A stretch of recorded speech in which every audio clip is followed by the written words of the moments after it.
అందరికీ నమస్కారం. 2వ తేదీ జూన్ 2024 ఒకటి ఏకాదశి తిథి మనకుంది ఆదివారం రోజున.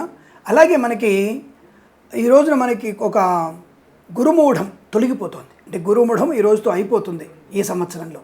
కనుక మనము ఈ రోజున వివాహం కానివారు, ఈ అనవసరమైనటువంటి భయాలతో ఉన్నవారు, వాక్కు దోషం అంటే చిన్నపిల్లలకి కాస్త మాటలు రాని వాళ్ళు ఈ యొక్క పని కనుక చేసినట్టయితే తప్పకుండా మీకు అనుకూలవంతమైనటువంటి శుభయోగాలు కలుగుతాయి. అదేమిటంటే మీరు ఉదయం 10 గంటల నుంచి 11 గంటల మధ్యలో కానీ, మధ్యాహ్నం 2 నుంచి 3 గంటల మధ్యలో కానీ శనగలు దానం చేసుకున్నట్టయితే చాలా మంచి విశేషమైనటువంటి శుభ ఫలితం కలుగుతుంది.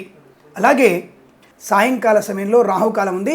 రాహుకాల సమయంలో కూడా మీరు తప్పకుండా రాహుకాల దీపాలు వెలిగించండి. ఈ రోజున గురుమూఢ పరిసమాప్తి రోజున రాహుకాల దీపం వెలిగించినట్టయితే తప్పకుండా మీకు వివాహము, వాక్చాతుర్యము, సంతాన యోగం కలుగుతుంది అన్న విషయాన్ని గుర్తించండి.